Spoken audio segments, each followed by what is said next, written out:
Canal del Congreso, el canal de la Unión, presenta.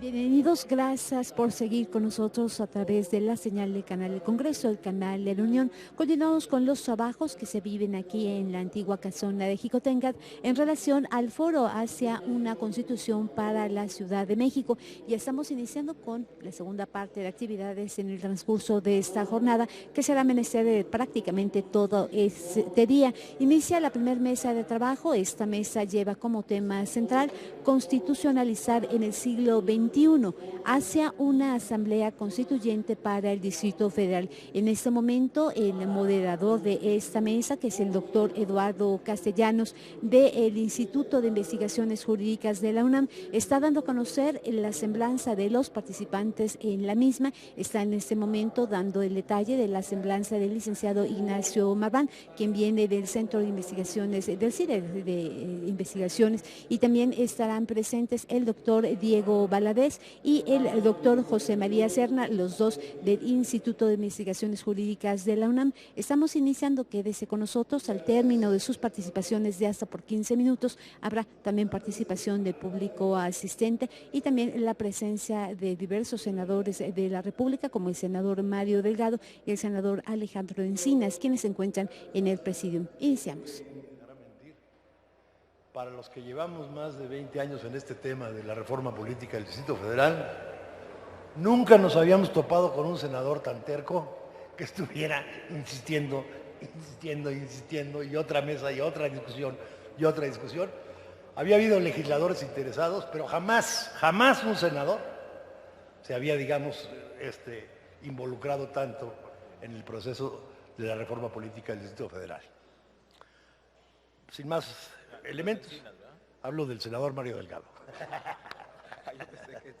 el presidente de la comisión del DF. Les presento brevemente mi respuesta a la pregunta: ¿quién y bajo qué reglas debe hacer la constitución política de la Ciudad de México? Hablaré muy rápidamente de la idea común que se tiene en el imaginario colectivo, se diría, de lo que es una asamblea constituyente, de cuáles son las circunstancias y los antecedentes para el caso de la Ciudad de México y cuál es mi punto de vista sobre cómo debe integrar, cómo debe ser la integración, cuáles los alcances y cuáles los límites del constituyente de la Ciudad de México. Sobre la idea común. Constituyente, todos pensamos en un órgano o en un momento inclusive en que un grupo de representantes de una comunidad política acuerdan y definen de manera soberana las reglas de gobierno de esa comunidad política. Claramente, esta concepción de constituyente, más allá de que esta es la idea común, primero que nada quiero destacar que un constituyente no es un seminario académico. No es una reunión de profesores, y cuidémonos de la constitución de los profesores, como alguna vez dijo el maestro Fix. Ahí tenemos de ejemplo Weimar, Austria, y la española de los años 30, que le hicieron grandes profesores y que terminaron en grandes fracasos. No es un seminario académico ni es un problema de ponencias académicas. Las constituyentes y las nuevas constituciones obedecen a circunstancias políticas particulares, a momentos históricos de excepción, tales como el nacimiento de un nuevo Estado, la ruptura o el cambio en un régimen político, la solución a un conflicto bélico, sea una guerra civil o sea un conflicto, digamos, de una guerra externa de una comunidad política con el exterior. Al terminar la guerra se abre la posibilidad y la necesidad de un nuevo constituyente. Y ya en épocas más recientes también han obedecido a un proceso de difusión regional o internacional, no solo del conocimiento, sino de las formas y los cambios en la manera de hacer política y de organizar la política, o a un proceso de adaptación de etapas, digamos, que podríamos denominar un proceso de construcción gradual. ¿Cuáles son, bajo esta perspectiva, las circunstancias del caso? Las circunstancias de una asamblea constituyente y de una constitución para la Ciudad de México. Primero, no será una asamblea soberana, o lo será con muy serias limitaciones. No surgirá de la acción vigorosa y espontánea del pueblo de la Ciudad de México. El último evento que tuvimos de este tipo reclamando la soberanía de la ciudad, quizá fue primo de verdad en 1808, cuando abdicó Fernando VII y reivindicó desaparecida la soberanía le correspondía al Ayuntamiento de la Ciudad de México. No es un evento de ese tipo en el que estamos trabajando. Será un órgano convocado por un poder constituido, el poder revisor de la Constitución Política de los Estados Unidos Mexicanos, para constituir órganos de gobierno o poderes ya constituidos, regular derechos ya establecidos y, si todo sale bien y somos creativos, desarrollarlos de diferente manera, marcar nuevas formas, digamos, de relación entre poderes e innovar con respecto a la manera de garantizar derechos. Digamos, ese creo es como debemos ubicar claramente en qué consistiría y cuál es la tarea de la Asamblea Constituyente del Distrito Federal. Sería en el caso de que ahora sí se realice, como nos acaba de prometer el presidente del Senado, el senador Barbosa, un caso típico de construcción gradualista.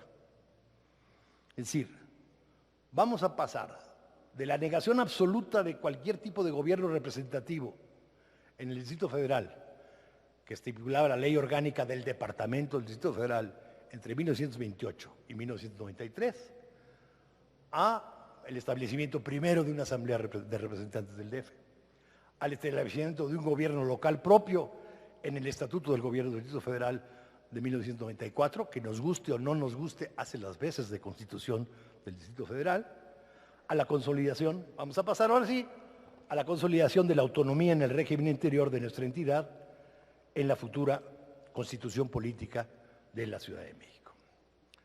Antecedentes en el desarrollo histórico del constitucionalismo federal mexicano. Este proceso, digamos, esto de que no sea una asamblea soberana y que se trabaje a partir de órganos constituidos, no es realmente ajeno a nuestra tradición constitucional federal. 1823-24,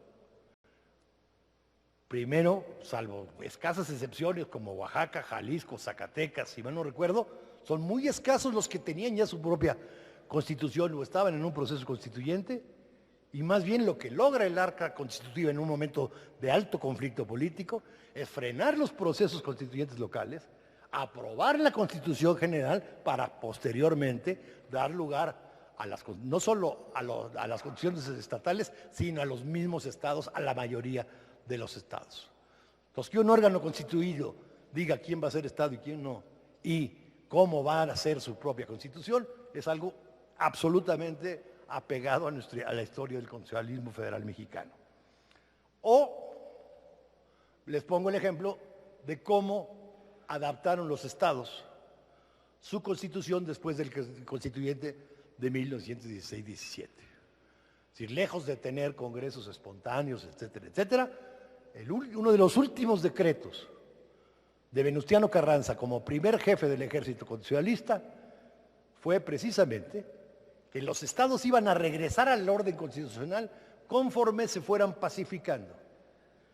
Y que una vez que el primer jefe, o entonces ya presidente de la República a partir de mayo de 17, considerara que estaban pacificados, se convocaba a elecciones locales, a elecciones constitucionales en el Estado, y en esa elección constitucional del Estado se elegía gobernador, se elegía una asamblea, que era una asamblea ordinaria, y que a la vez iba a adaptar la Constitución del 17 a las constituciones de los estados, a los cambios que habían implicado la Constitución de 17. Como pueden ver con estos dos ejemplos históricos de momentos clave, no es ajeno, digamos, el ejercicio y el proceso que tenemos que crear para la construcción del constituyente y de la Constitución de la Ciudad de México. Es decir, los constituyentes locales y las constituciones estatales, más que el producto de actos soberanos, fueron el resultado de procesos políticos nacionales. Los estados como tales y sus constituciones fueron posteriores al establecimiento de la federación, y las constituciones estatales de origen tuvieron prescripciones o restricciones claramente definidas por la Constitución General de hasta dónde y cómo debía definirse su famosa autonomía en el régimen interior. Además, nuestros estados de la Federación Mexicana han sido sometidos, más o menos a partir del último tercio del siglo XIX, si no es algo del priismo, no el priismo o del siglo XX, digamos, a partir del último tercio del siglo XIX, los estados de la Federación Mexicana han sido sometidos a procesos cíclicos de reducción significativa de autonomía de sus potestades legislativas. Desde las reformas de 1896 y 1908 de Limantur y Porfirio Díaz centralizando cómo debía ser la deuda de los estados, etcétera, etcétera, vas a tener un proceso continuo, a veces con pequeñas expansiones hacia los estados, pero más bien de proceso de ir restringiendo significativamente la autonomía legislativa de las entidades federativas, que es un elemento esencial de cualquier tipo de federalismo. No se diga esta actual legislatura, que precisamente se ha distinguido por apretar más la tuerca y restringir aún todavía más la autonomía de las entidades federativas. En ese contexto tenemos que entender cómo se constituiría la Asamblea Constituyente del DF, qué autonomía legislativa y qué alcances o limitaciones tendría que tener para poder realmente crear la Constitución política de la Ciudad de México. Integración, alcances y límites a la Asamblea Constituyente del DF. Me queda absolutamente claro que el fundamento para convocar a un constituyente y para emitir la Constitución corresponde al Poder Revisor de la Constitución Política de los Estados Unidos Mexicanos, en una reforma constitucional correspondiente, establecer cuál será el órgano y cuáles serán sus facultades para discusión y aprobación de la Constitución Política de la Ciudad de México. Así debe ser, desde mi punto de vista, fundamentada. Dar estas facultades a una Asamblea Legislativa ordinaria del DF solo enredaría los intereses legislativos inmediatos con el proceso constituyente, además de que reproduciría en el proceso de aprobación de la Constitución la lógica clientelar cotidiana que normalmente prevalece en los órganos legislativos ordinarios. Esto no es un problema únicamente de la Asamblea del DF o de la Cámara de Diputados en México, es decir, es un problema de toda la teoría de construcción de constituciones te marca precisamente que un requisito de éxito indispensable es la separación del legislativo ordinario del legislativo constituyente para no mezclar intereses. Es decir, simple y sencillamente, si los que son asambleístas ordinarios están pensando cómo va a ser el próximo órgano legislativo, pues van a pensar en el beneficio, digamos, de cómo crear un órgano legislativo a su modo y a su manera de alcance. Tiene que ser un órgano que tenga esa autonomía con respecto al tiempo y al espacio, digamos, para poder deliberar, digamos, con una perspectiva más amplia. El poder revisor de la Constitución Política de los Estados Unidos Mexicanos puede perfectamente constituir un órgano legislativo específico para el caso y definir su denominación, las reglas de su integración, la duración de su mandato y establecer los límites y los alcances de sus facultades. Denominación, propongo, Congreso Constituyente Extraordinario de la Ciudad de México. Sistema de elección. Número de integrantes, nunca es claro el porqué de una asamblea debe tener determinado número. Creo que para efectos de su funcionamiento debe ser una asamblea no mayor de 45 asambleístas ni menor de 30 asambleístas para efectos del tipo de trabajo que va a realizar. Integrado por representación proporcional pura, en listas abiertas, no listas exclusivas de partidos.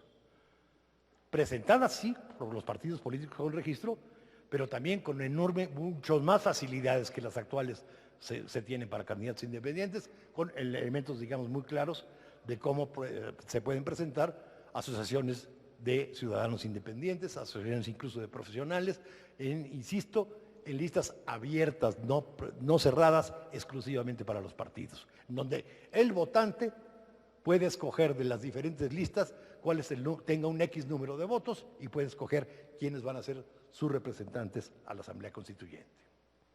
Duración del mandato de los constituyentes.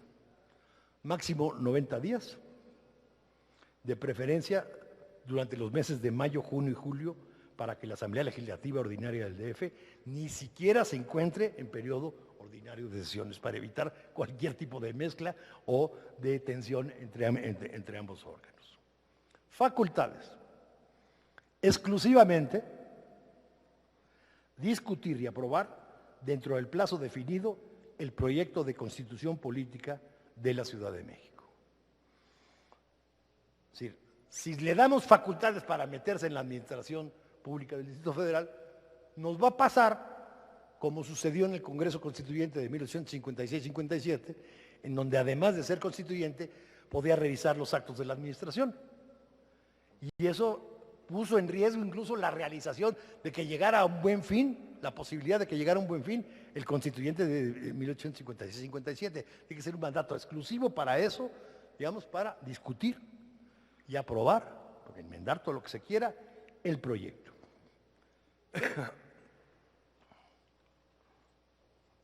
Al efecto, la cuestión del proyecto no es algo secundario y me parece fundamental. ¿Quién hace o cómo se hace el proyecto? Estaríamos locos si pensáramos que espontáneamente una asamblea de 35 o 40 gentes, con una discusión amplia y abierta, va a imaginarse un proyecto. Caeríamos en la lógica del seminario, caeríamos en la lógica de que se sumen las ocurrencias de todos, etcétera, etcétera. No es el camino viable e históricamente podemos ver cómo se han hecho otras constituciones en México y en el mundo. Hay que trabajar con base en un proyecto. Entonces, al efecto, al día siguiente de integración de la asamblea, se puede elegir entre sus miembros una comisión dictaminadora de 5 miembros encargados de dictaminar el anteproyecto. Y propongo, digamos, que la elaboración del anteproyecto de Constitución Política de la Ciudad de México sea, digamos, para los efectos y elaboración del anteproyecto, participen proponiendo a nivel de propuesta, no de elaboración del proyecto, pero a nivel de propuesta, participe el jefe de gobierno, que propondría una comisión de máximo 7 expertos para elaborar el proyecto, los cuales serían ratificados por el voto de 2/3 partes de la Asamblea Legislativa del DF, elaborarían el anteproyecto, insisto, a partir del Estatuto de Gobierno vigente. No se inventan instituciones de la noche a la mañana. Si vemos los ejemplos en la Constitución de los Estados Unidos, de dónde tomaron, digamos, el diseño del Congreso, etcétera, etcétera, de las leyes constitucionales de Inglaterra. Siempre se parte de algún punto de partida. No hay que andar sobre esto. La mente humana, digamos, las capacidades humanas son bastante limitadas para ver cómo se organiza el poder y cómo se distribuye. Simple y sencillamente hay que tener un proyecto claro. ¿A partir de qué? De lo que funciona. Podemos tener claro que no funciona y que sí funciona del estatuto, pero es el que tenemos desde hace 20 años. Desde hace 20 años y que ha servido las veces de Constitución en la Ciudad de México. Los expertos deben tener reconocido prestigio profesional destacado en áreas como derecho constitucional, derecho administrativo, cuestiones urbanas, cuestiones, digamos, buscar elementos culturales y de derechos sociales que también se tendrán que incorporar en esa Constitución. A partir de la elaboración de ese anteproyecto, se integra la Asamblea, una comisión dictaminadora de la Asamblea hace el dictamen y sobre ese dictamen se hace una discusión ordenada, todo lo profunda e innovadora que se quiera, pero una discusión que sabemos que bajo estas reglas podría llegar a buen fin. Muchas gracias. Muy buena exposición, Nacho. Te felicito. Muchas gracias, Ignacio Marván, por esta exposición tan completa que arrancó con Primo de Verdad y concluyó con propuestas muy puntuales y específicas respecto de lo que él ha llamado el Congreso Constituyente Extraordinario de la Ciudad de México, con datos realmente muy interesantes, como es la representación proporcional pura, con listas abiertas, con un plazo específico de 90 días para la realización del Congreso, y desde luego a partir de un proyecto específico surgido, como él ya lo ha planteado, del actual Estatuto de Gobierno del Distrito Federal, que formaría la esencia del anteproyecto a dictaminar por esa comisión dictaminadora al interior del propio constituyente. Ha sido muy enriquecedora esta exposición y ahora toca el turno al doctor José María Serna de la Garza. Él es doctor en Ciencia Política por la Universidad de Essex, Inglaterra, y doctor en Derecho por la UNAM.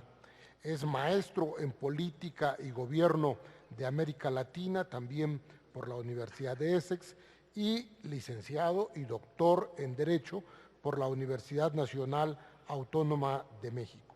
El doctor Serna es investigador en el Instituto de Investigaciones Jurídicas de la UNAM y pertenece al Sistema Nacional de Investigadores como investigador nacional nivel 3.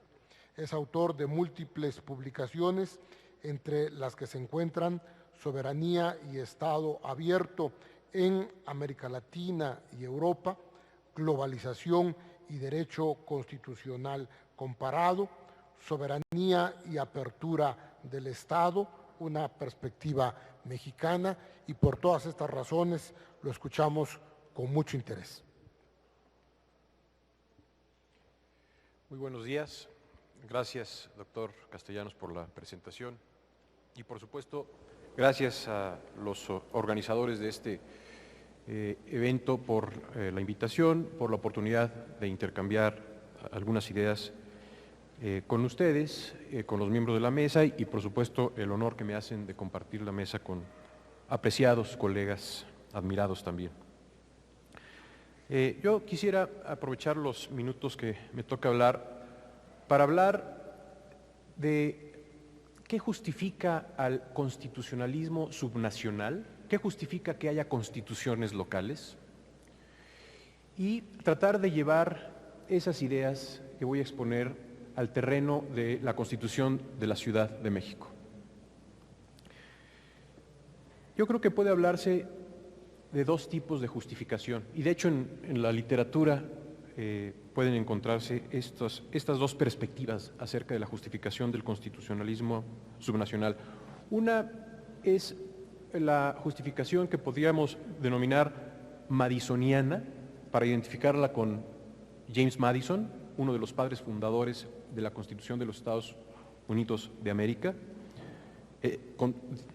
escritor o uno de los personajes que contribuyó a elaborar esta gran obra que se titula El Federalista, en el contexto de la ratificación de la Constitución de los Estados Unidos de América de 1787. Y la otra perspectiva o la otra justificación es la que podríamos denominar rusoniana, identificada, por supuesto, con Juan Jacobo Rousseau, autor de El Contrato Social, entre otras obras. ¿En qué consiste una y otra justificación? La justificación de James Madison, o de la perspectiva de James Madison, tiene que ver con la idea de que la acumulación de poder en un solo centro de autoridad lleva tarde o temprano a la tiranía, al abuso del poder. Una de las grandes preocupaciones del constituyente de los Estados Unidos en 1787 fue precisamente eso: cómo evitar que el poder esté concentrado en una sola estructura de autoridad. Y la respuesta de James Madison y de muchos otros constituyentes de aquel proceso norteamericano fue decir: vamos a dispersar el poder, vamos a parcelarlo y así evitar que se concentre en un solo centro. Estaban hablando de un principio de separación de poderes no en un sentido, o no en este contexto, en un sentido horizontal, sino en un sentido vertical. Y había que estructurar esas parcelas de poder para poder establecer un equilibrio entre un poder del centro y una serie de poderes dispersos. Precondición para estructurar esas parcelas dispersas de poder era que cada una de ellas tuviera su propia constitución.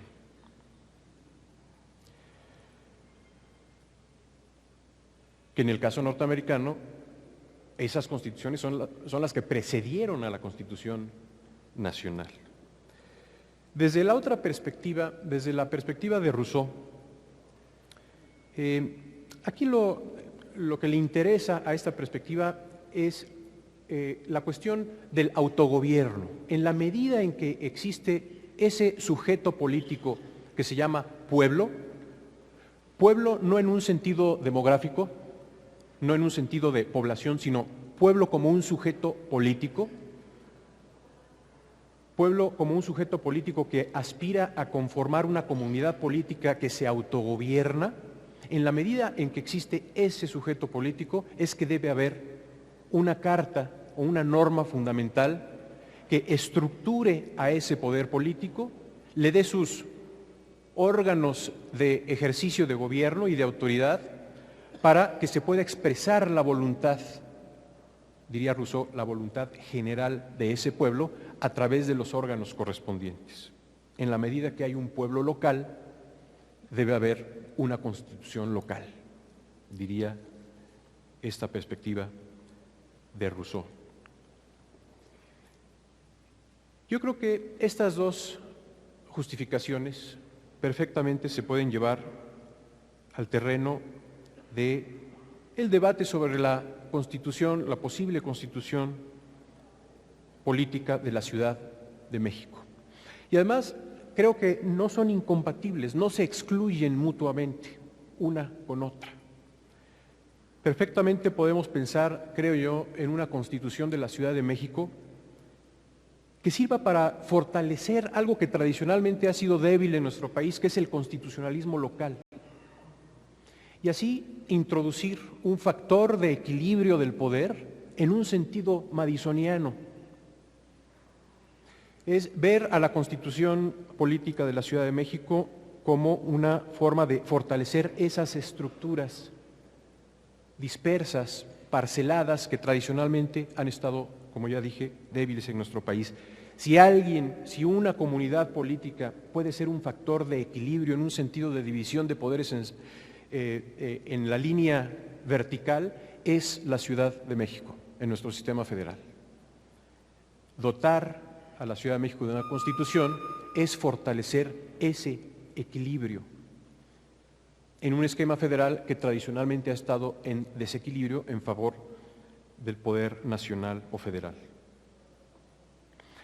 Y lo mismo, creo yo, puede pensarse en la justificación de la Constitución de la Ciudad de México en un sentido rousseauiano.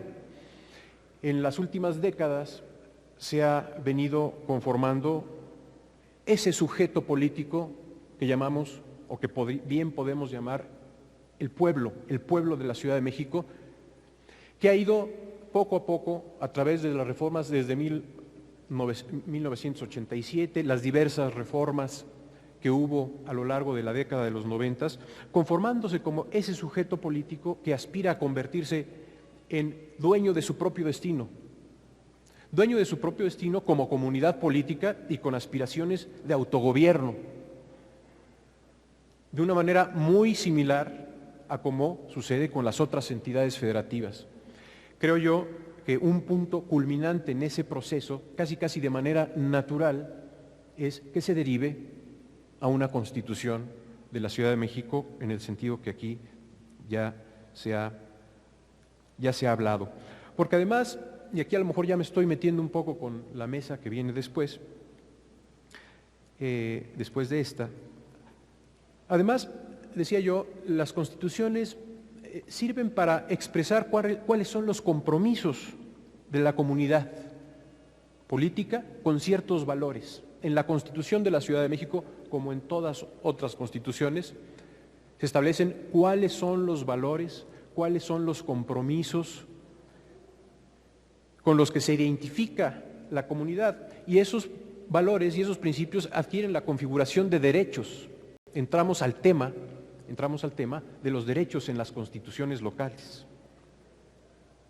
los derechos en la futura Constitución de la Ciudad de México, que algunos analistas dicen, bueno, ¿para qué duplicar si ya están los derechos en la Constitución General, ahora también en los tratados internacionales? ¿Para qué ponerlos también en las constituciones locales? No, yo creo que sí tiene una utilidad porque expresa compromiso directo de esa comunidad, sea Jalisco, sea Estado de México, sea Colima, esa comunidad política o Ciudad de México como comunidad política, una serie de compromisos con esos valores que adquieren la configuración de derechos y en el entendido de que hay margen de configuración de derechos dentro del marco general de la Constitución General de la República.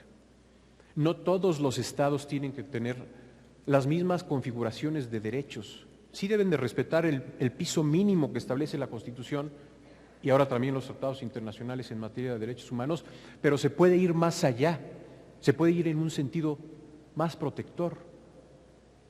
Y en ese sentido se admite variedad en cuanto a la configuración de los derechos. Las constituciones locales, y así lo sería seguramente la Constitución de la Ciudad de México, son vehículos para afirmar aspiraciones locales, aspiraciones que no se encuentran en Jalisco y que no se encuentran en Colima y que no se encuentran en Nuevo León, pero que sí se encuentran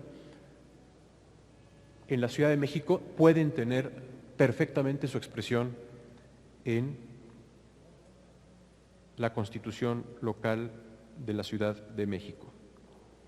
Y esto puede llevarse perfectamente al terreno de los derechos económicos, sociales y culturales. Las normas constitucionales locales, no nada más la de la Ciudad de México, sino en general de las entidades federativas, pueden prever derechos que desencadenen política pública local distinta a la federal en materia como educación, en materia como salud, en materias como medio ambiente, en el entendido de que estamos hablando de facultades concurrentes en donde hay una ley general, la Ley General de Educación, por ejemplo, la Ley General de Salud, la de Medio Ambiente, protección del medio ambiente, que establece un marco general, pero dentro de ese marco general, los estados, y así sucedería también con la Ciudad de México, tienen margen para establecer políticas públicas en esas materias de la manera que mejor crean conveniente dentro del marco general de la ley general correspondiente.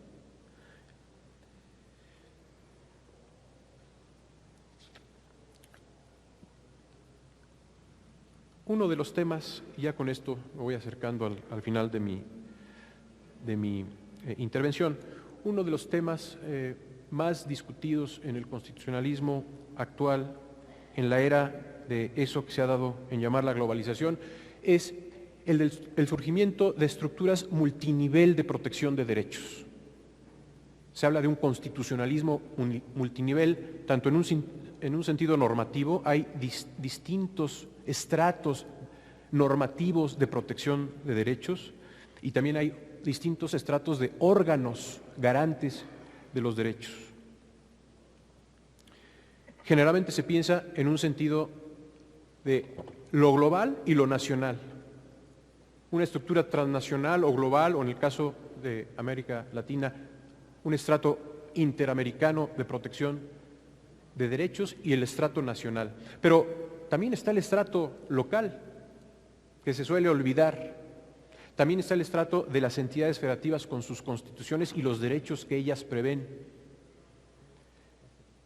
Creo yo que perfectamente puede introducirse, y el Distrito Federal, la Ciudad de México, perfectamente puede introducirse en esa estructura multinivel que ha venido surgiendo en las últimas décadas, y así participar de esas estructuras y participar de otro de esos grandes temas que están ahora en discusión, que es el diálogo judicial por la configuración de los derechos. Los jueces del Distrito Federal pueden participar en ese diálogo con los jueces nacionales del nivel federal y con los jueces del sistema interamericano para ir configurando juntos en una especie como de empresa común cuáles han de ser los estándares de protección de derechos, no nada más en esta ciudad, sino en este país e incluso en todo el ámbito interamericano. Muchas gracias.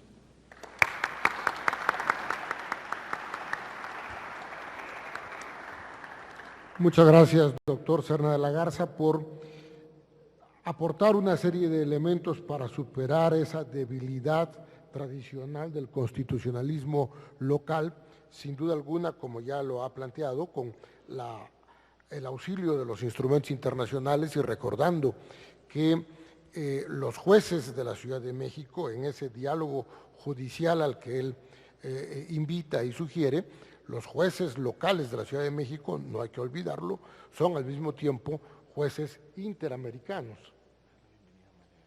Desde luego damos la bienvenida y agradecemos mucho la presencia de la señora diputada Amalia García, nos distingue mucho que nos acompañe. Igualmente personaje histórico en estos temas, en la última etapa a la que se refería hace rato el licenciado Porfirio Muñoz Ledo, ella además como asambleísta en algún momento en su rica historia personal legislativa. Enseguida vamos a tener la intervención del doctor Diego Valadez, pero antes quisiera yo invitarles para que preparen las preguntas que por escrito las compañeras edecanes les van a estar pasando tarjetas para que quien desee formular alguna pregunta nos hagan el favor de hacerlas llegar. Sin duda que podremos tener algunos minutos para que nuestros expositores puedan en una ronda final no solamente retomar conclusiones a partir de lo que han planteado los otros expositores, sino al mismo tiempo contestar las preguntas que ustedes nos hagan el favor de formular. El doctor Diego Valadez es doctor en Derecho por la Universidad Complutense de Madrid y licenciado en Derecho por la Universidad Clásica de Lisboa y por la Universidad Nacional Autónoma de México.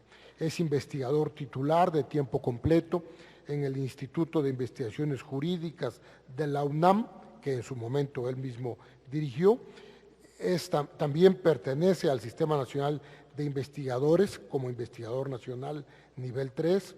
Sus principales temas de interés en la investigación son el derecho constitucional comparado, la historia constitucional, el poder legislativo y el sistema representativo. El doctor Valadez ha publicado innumerables artículos y libros, entre los que se encuentran El constitucionalismo contemporáneo, homenaje a Jorge Carpizo en 2013, Referéndum constitucional en 2014, pero antes hay dos libros clásicos de él, de consulta obligada para quienes nos interesamos en estos temas, que son El control del poder y El gobierno de gabinete. Además, el doctor Valadez fue Procurador General de Justicia del Distrito Federal, Procurador General de la República y Ministro de la Suprema Corte de Justicia de la Nación. Es por todo ello que vamos a escucharte, Diego, con enorme interés y a aprender mucho. Si tuvieras la bondad.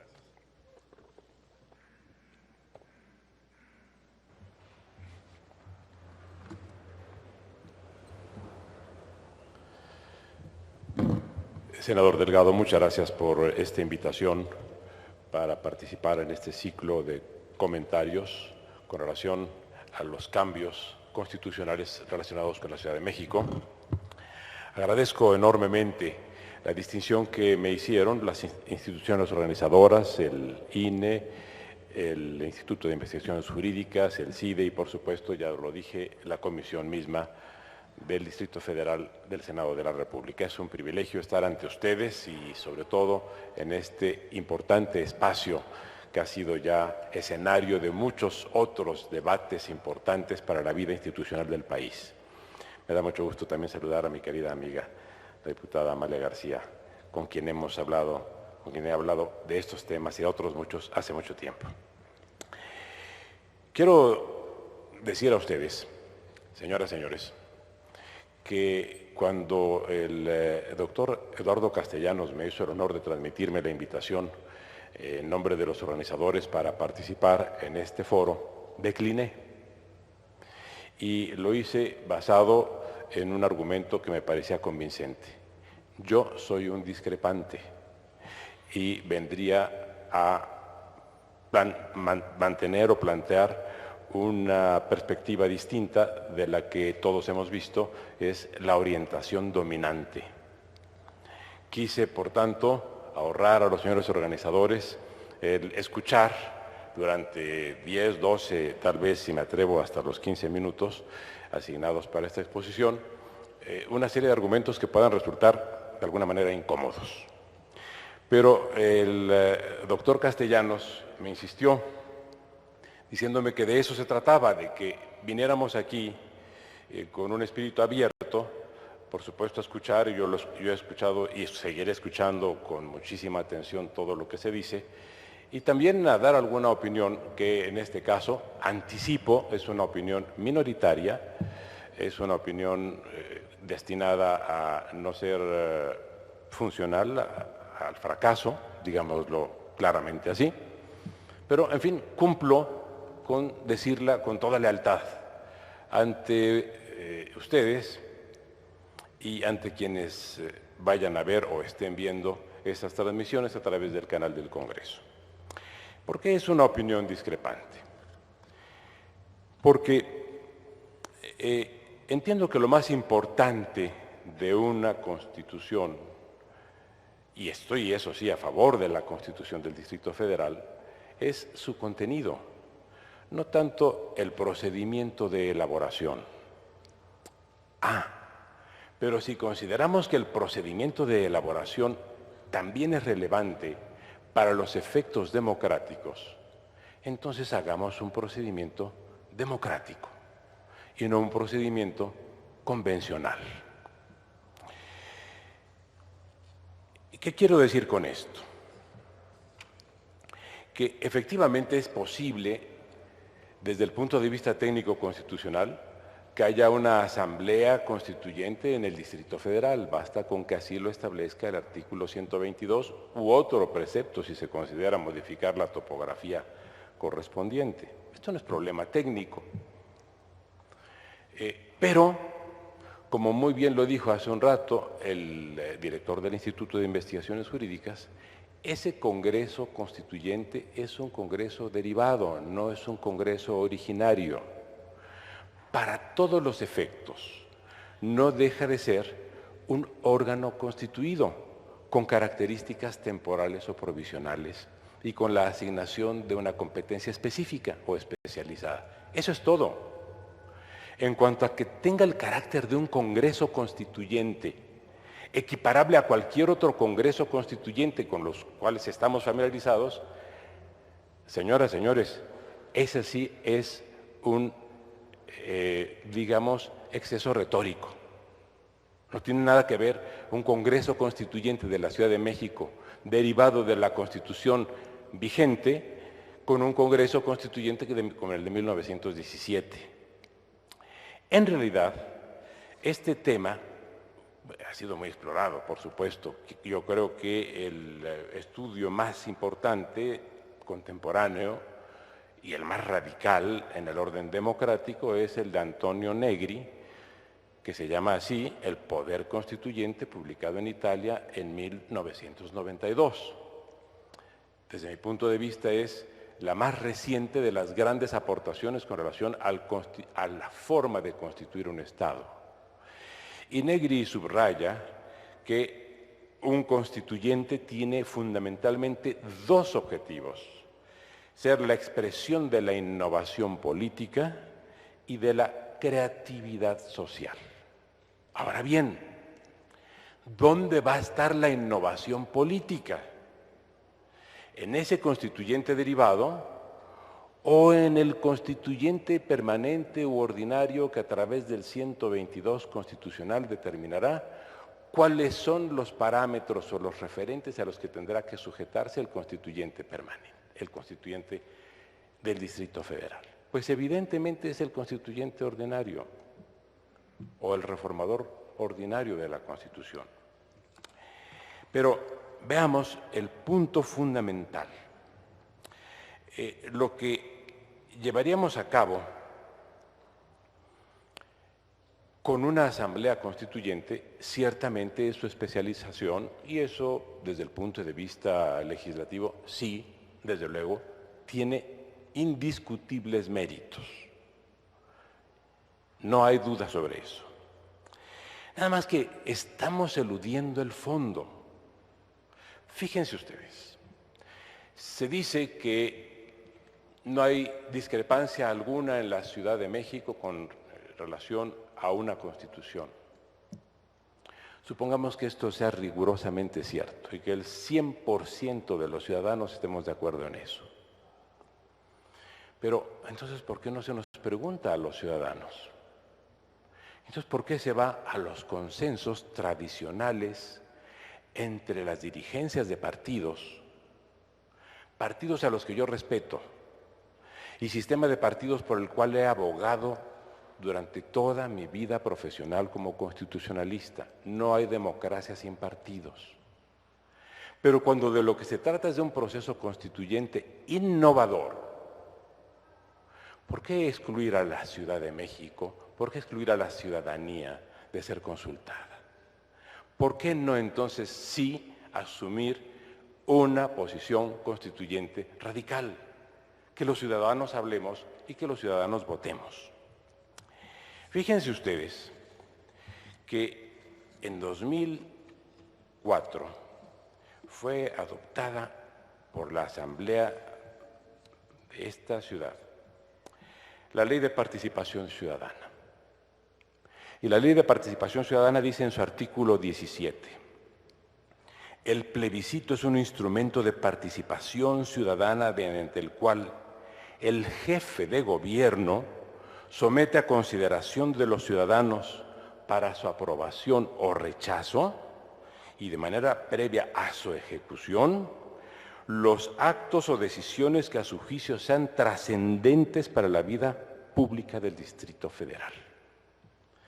Seguramente una Constitución no se considera un acto trascendente para la vida pública del Distrito Federal porque ninguno de nosotros ha sido consultado sobre esa materia. Se va a decidir sin nuestra participación, diciéndose que es democrático. Cuando hay un instrumento democrático previsto para la gobernación de esta ciudad que está siendo pasado por alto. Si me descuidé y hubo alguna convocatoria en el curso de estos 11 años a un plebiscito, pues es culpa mía no haberme dado cuenta.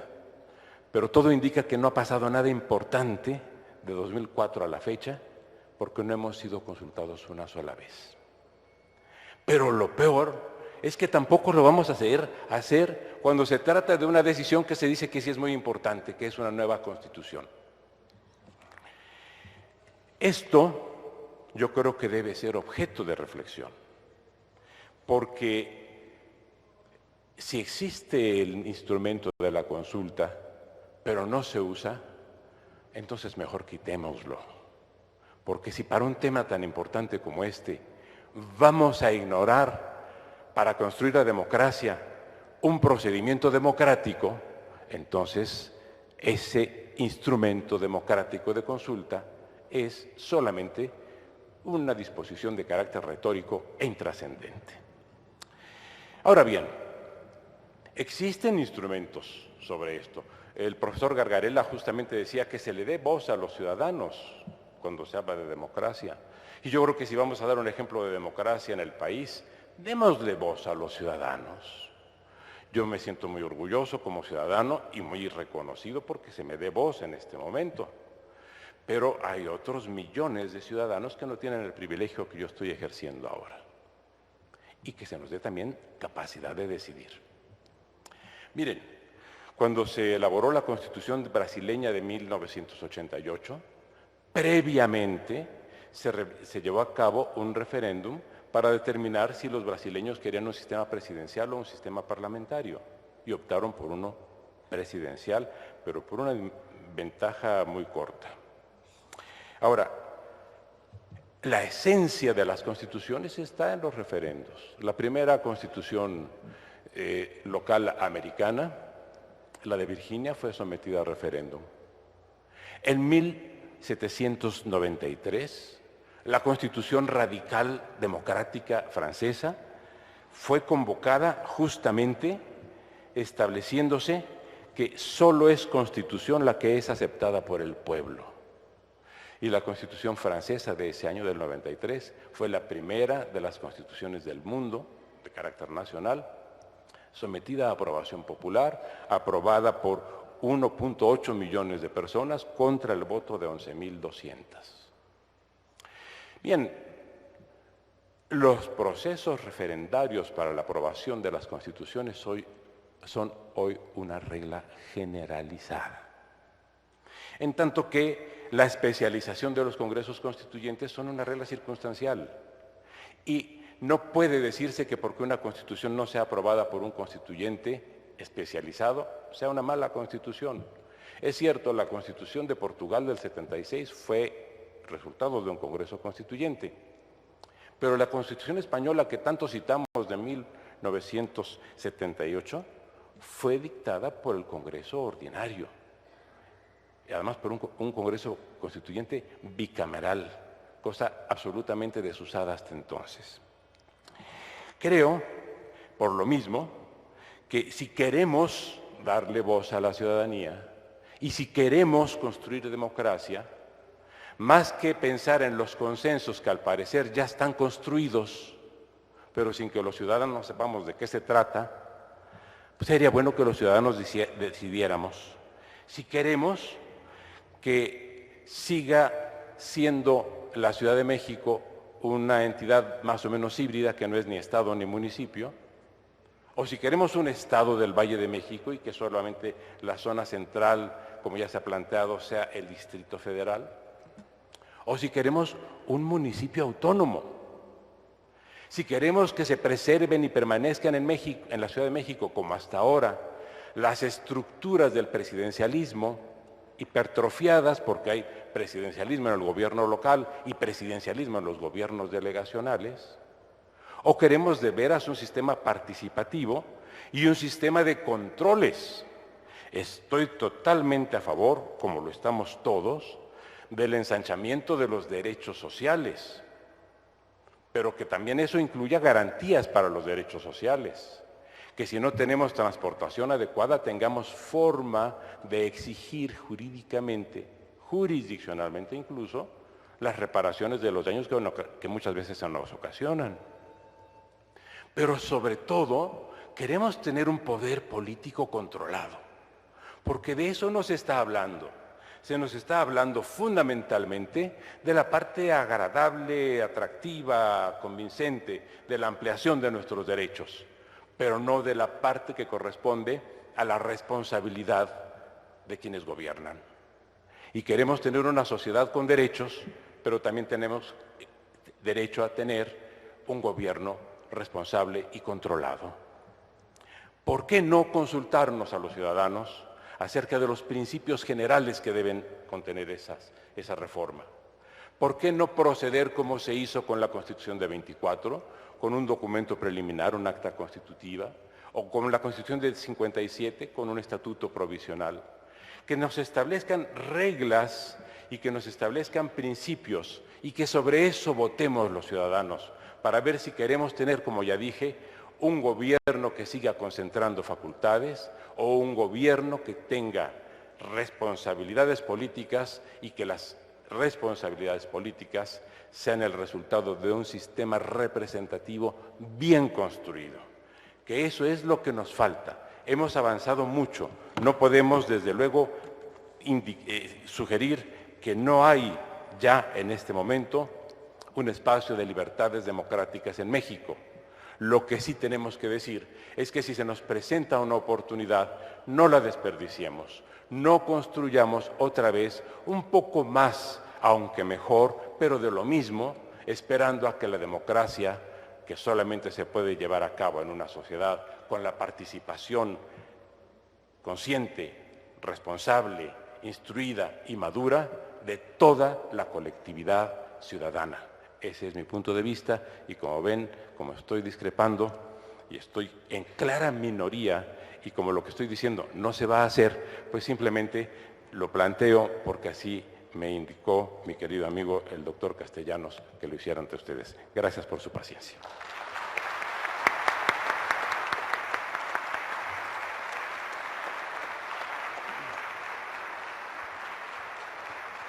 Muchas gracias al doctor Diego Valadez por enriquecer este foro democrático con su reflexión jurídica sobre las diversas formas de ampliar los derechos de los habitantes de la ciudad y lograr un gobierno responsable y controlado. Vienen ahora la etapa de preguntas de ustedes. No me han hecho llegar todavía las decanes algunas preguntas, pero iniciaríamos con una primera pregunta que el senador Mario Delgado tiene para los integrantes de la mesa y yo le rogaría al señor senador formular sus interrogaciones.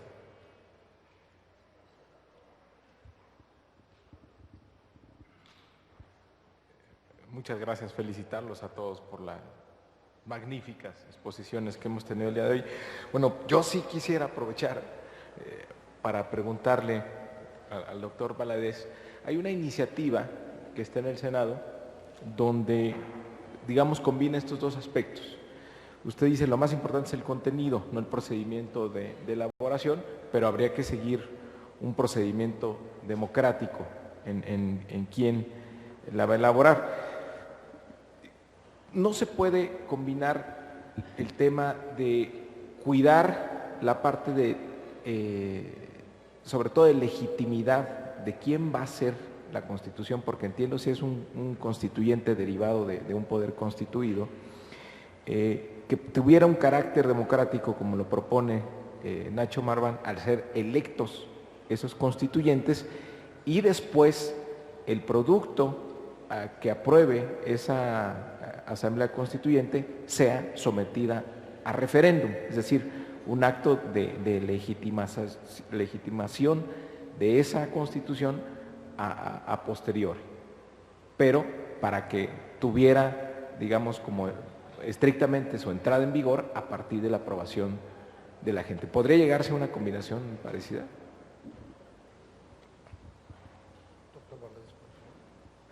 Muchas gracias, senador Delgado, por su pregunta. Evidentemente, no se excluyen la posibilidad de un referéndum con la posibilidad de un congreso, como lo señalaba, con las características que señaló el doctor Marván. Lo que ocurre es que las definiciones fundamentales acerca de cómo se va, o por lo menos las de carácter general, lo que corresponderá a lo que en este momento hacen los artículos 115 y 116 con relación a municipios y estados, tendrá que hacerse también en la Constitución Federal. Esto es, la Constitución Federal no podrá darle un mandato sin orientaciones mínimas a ese Congreso Constituyente que se establezca o a esa Asamblea Constituyente. Tendrá que decir si habrá un jefe de gobierno o un gobernador o un alcalde, por ejemplo. Si esto lo hace la Constitución de la República, cuando se presente a la ratificación del referéndum, si es que así fuera, que fuera Constitución Federal, Asamblea Constituyente y luego referéndum, desde luego que se estaría legitimando lo que hubiera decidido la Asamblea Constituyente. Lo que pasa es que no habríamos intervenido en la fase previa, en la de que se nos dieran opciones de cómo queremos organizar la ciudad, porque lo que está en el ánimo y en la opinión de mucha gente es que van a prevalecer los acuerdos que en este momento privilegian las formas de distribución territorial del poder por parte de las fuerzas políticas de la Ciudad de México. Y esto es lo que creo debe atenderse desde el principio y hacer un referéndum preconstituyente antes de reformar el propio 122, para que el contenido del 122 ya recoja la orientación dominante de la ciudad. Perdón por haberme extendido tanto, senador. Nos están llegando ya algunas preguntas escritas. Ya el licenciado Marván tiene una. Yo le rogaría al licenciado Marván que pudiese contestar. Bueno, antes de contestar la pregunta que me parece muy pertinente, le puedo comentar al doctor Valadez, y es una cuestión que conoce muy bien también el senador Mario Delgado, que un ejercicio como él propone, hay un ejemplo reciente en Islandia.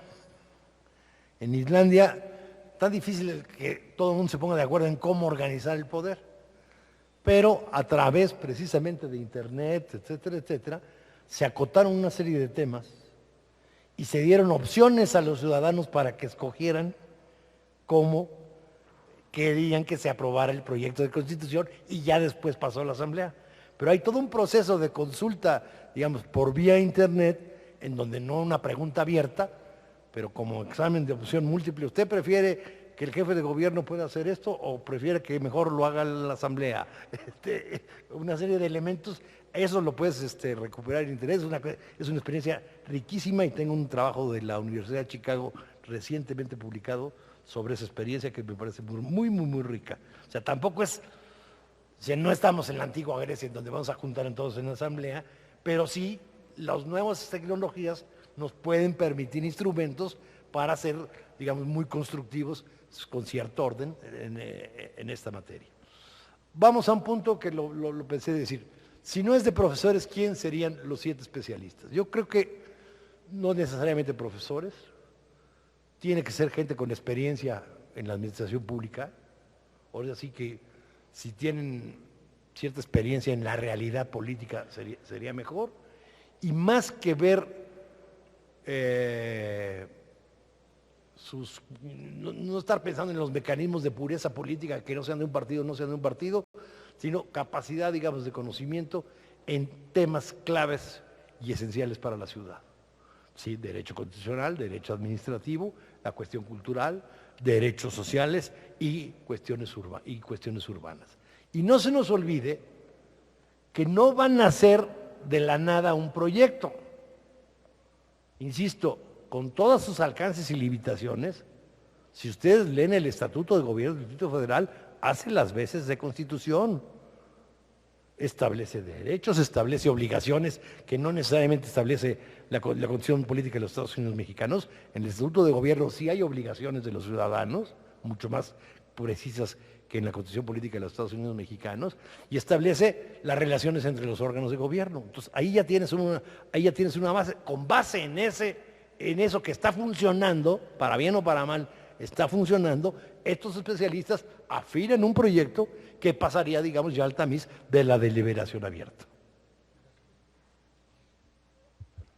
Estamos ya robándole minutos al tiempo del receso, pero hay preguntas muy interesantes. Yo le suplicaría a cada uno de los 3 panelistas que, empezando por el doctor Serna de la Garza, que fuesen contestando las preguntas que llegaron y que formaran una reflexión final, y con eso concluiríamos los trabajos de la mesa, con nuestro agradecimiento al senador Mario Delgado Carrillo por la oportunidad de contribuir a esta reflexión democrática.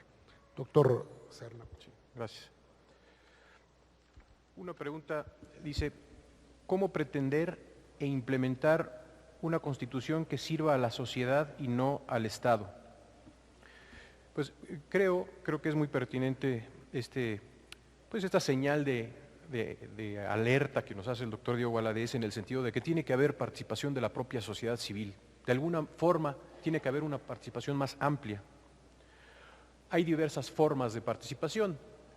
Una puede ser, y entiendo que eso es lo que ha venido sucediendo, yo he estado en diversos foros de discusión, esa es una opción, los foros de análisis, de discusión, que pues de alguna forma retroalimentan a quienes encabezan esta iniciativa, en el entendido de que pues, no son foros que tengan o de donde deriven decisiones vinculantes para los poderes públicos. Incluso en ocasiones los foros pues sirven para legitimar de alguna forma decisiones que ya se han tomado de antemano. Mecanismos de participación como plebiscitos y referéndum, mencionaba el doctor Diego Valadez el plebiscito que antecedió la reforma constitucional o más bien la nueva constitución de Brasil. Esa podría ser una vía. En Brasil se preguntaron, bueno, ¿qué? ¿Monarquía o república? ¿Sistema presidencial o sistema parlamentario? Claro, eran categorías muy abiertas que podían llenarse con contenidos muy diversos, sobre todo la opción de presidencialismo o parlamentarismo. ¿Qué tipo de presidencialismo? ¿Qué tipo de parlamentarismo? Habría que imaginar qué podría presentarse a consideración de los ciudadanos de la ciudad como un proceso previo de participación ciudadana. Y el tema del referéndum posterior es muchísimo más, digamos, viable y fácil de formular y de presentar ante la ciudadanía. Además, es como la tendencia general de los procesos constituyentes modernos, el culminar con procesos como un referéndum que avale o que legitime de parte de la ciudadanía ese documento que se haya aprobado por una constituyente. La otra pregunta, ¿se puede hablar de una constitución local en un sistema federalista al estilo mexicano? Dice centralista. Bueno, hay constituciones locales. No es que si se puede o no hablar, hay constituciones locales. Claro, constituciones locales que están sumamente acotadas, limitadas a lo que dicta el artículo 116 constitucional y en el tema municipal lo que dice el 115. Pero no sé si se puede hablar o no de constituciones locales, se habla. Se podría hablar también, creo yo, de una constitución local para la Ciudad de México, como se hablan de constituciones en el derecho comparado de ayuntamientos. Hay estados federales, como en Argentina, en donde aparte de la Constitución Nacional, aparte de la constitución de lo que allá llaman provincias, hay constituciones, cartas políticas a nivel municipal. Si sucede en ayuntamientos de Argentina, ¿por qué no tener como un proceso que culmine, o como algo que culmine este proceso que ha ocurrido con las reformas desde los años 80 del siglo pasado, que culmine con una constitución de la Ciudad de México? Esos serían mis comentarios. Muchas gracias, doctor Serna. Doctor Valadez. Muchas gracias. Iré muy rápidamente. Una pregunta es, ¿qué papel juega el derecho comparado en la creación de una constitución local? Creo que sobre esto lo que ha dicho el doctor Serna es suficientemente explícito, de manera que hago mías las palabras del doctor Serna con relación a la construcción del constitucionalismo local. Otra pregunta es, ¿cuáles son las ventajas de transformar al Distrito Federal en entidad federativa integrado por municipios? Bueno, esa sería justamente una de las decisiones que habría que tomar, si es un estado, si es un municipio autónomo, que a mí en lo particular es lo que más me atraería, o si es algo como lo que tenemos ahora, que no tiene una caracterización definida en cuanto a ser estado o ser municipio, con los pros y los contras que todos conocemos. Otra pregunta es, ¿cómo se otorgaría la decisión de la ciudadanía en la creación de la Constitución? O sea, ¿cómo se expresaría la ciudadanía para constituir a la Ciudad de México sin la influencia de los intereses dominantes o de los partidos políticos? Yo creo que tenemos que superar los prejuicios en contra de los partidos políticos. Yo me referí al respeto que tengo por ellos y señalé que no hay democracia sin partidos, que en este caso son compatibles el sistema representativo a través del cual los partidos actúan y el sistema de participación ciudadana. Las formas que hoy tenemos para hacer compatibles estos procedimientos están a la mano y de alguna manera también el doctor Marván hizo referencia a eso por experiencias que se tienen ya registradas y porque tanto se puede dar la concurrencia a las urnas en ciertas circunstancias como la consulta a través de mecanismos que hoy facilita los procedimientos electrónicos. Finalmente, cómo hacer eficaz el procedimiento de construcción de la Constitución a partir de un plebiscito sin caer en el reduccionismo de un sí o un no. La técnica de consulta es una técnica muy compleja y efectivamente hay que evitar ese tipo de reduccionismo, hay que hacer un buen diseño sobre los planteamientos que se hagan a los ciudadanos para que las respuestas sean lo más auténticas y lo más razonables posible. Tenemos que considerar que esta es una ciudad con una gran madurez política y que, como se dijo en la fase inaugural y se repitió en esta mesa, tenemos que capitalizar el esfuerzo que se haga de innovación constitucional e institucional en la Ciudad de México para que sea un ejemplo para el resto del país en cuanto a que se puede ver y se pueda demostrar que el sistema representativo es compatible con el sistema participativo. Muchas gracias. Dos cuestiones. Es decir, primero se discute que si la Asamblea Constituyente, que si no la Asamblea Constituyente. Lo primero que quiero que quede bien claro es en qué consistiría el punto esencial, digamos, de una nueva reforma política. O sea, ¿por qué ir a una nueva reforma política del Distrito Federal más allá de romanticismos? Es decir, históricamente, la potestad legislativa del Distrito Federal, de la entidad Distrito Federal, ha estado históricamente en manos del Congreso de la Unión.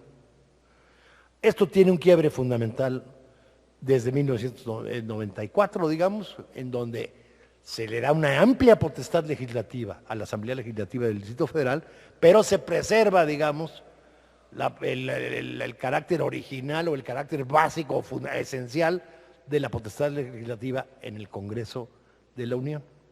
De lo que se trata precisamente esta última etapa de la reforma, más allá de discursos, es si se traspasa o no se traspasa esa potestad legislativa que tiene el Congreso de la Unión hacia el Distrito Federal. En ese traspaso, perfectamente bien, digamos, como el poder revisor de la Constitución puede decir, bueno, vamos a hacer un órgano especial para, digamos, para consolidar el traspaso de la potestad legislativa completa, ahora sí, dentro del marco del federalismo mexicano, hacia el Distrito Federal. ¿Cuál es la ventaja más allá de discursos sobre derechos, etcétera, etcétera? Que si minusválidos, que si no minusválidos. ¿Cuál es la ventaja, digamos, práctica en términos de administración y de gobierno? En donde ya terminar este edificio de gobierno propio que se ha venido construyendo durante años, de traspasar del estatuto de gobierno que da el Congreso de la Unión a una constitución que daría, digamos, un órgano específico, es consolidar la autonomía en el régimen interior, no más, pero tampoco menos, que le corresponde al Distrito Federal como entidad federativa. Y a partir de tener esta autonomía en el régimen interior, no tiene que estar esperando o estar sujeta a los intereses, digamos, del Congreso, de cómo se mueve la correlación de fuerzas políticas en el Congreso de la Unión, si quiere adecuar, digamos, cómo se organizan sus órganos de gobierno, si quiere, sobre todo, una manera, de acuerdo a las necesidades de la ciudad, distribuir la administración y el poder territorialmente, como está, digamos, tendría que recurrir al Congreso de la Unión, etcétera, etcétera, y, digamos, toda una serie de elementos que le darían mucho más capacidad legislativa para enfrentar su propia realidad de acuerdo a su propia representación y no de acuerdo a los dimes y diretes de las fuerzas políticas en el Congreso de la Unión. Así de sencillo. Muchas gracias.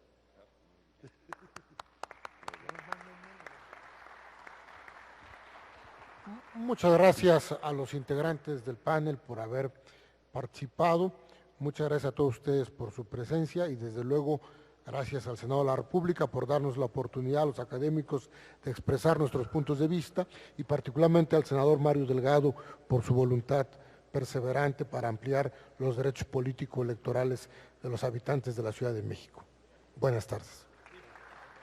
Y bueno, de esta manera, con la participación extraordinaria de 3 especialistas constitucionalistas, han abordado el tema de estas reformas, 2 oradores en pro de que se lleve a cabo esta acción y tener una constitución para la Ciudad de México.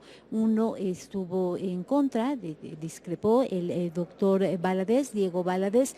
Le recuerdo, 2 de los ponentes, integrantes, representantes del Instituto de Investigaciones Jurídicas de la UNAM, uno más del CIDE, y con ello y con la participación del público que esta mañana nos acompaña aquí en la casona de Jicotencat, ha llegado el final de esta mesa de trabajo. Le recuerdo, nos encontramos en la labor que se está haciendo por parte del Senado mexicano en relación a poder lograr una nueva constitución para la Ciudad de México, que es uno de los temas centrales que desde hace ya muchos años pues es una inquietud legislativa, es una inquietud ciudadana, y que hoy se transforma, bueno, pues ya en una iniciativa muy concreta que se encuentra en la mesa, en la directiva del Senado mexicano. Vamos en este momento a cortar esta mesa de trabajo. Le recuerdo, hay más trabajo en relación a este foro y el canal de Congreso tendrá la oportunidad de llevarle a usted los siguientes temas que habrán de discutirse en unos momentos más. Muchísimas gracias, no me despido, lo veo muy pronto.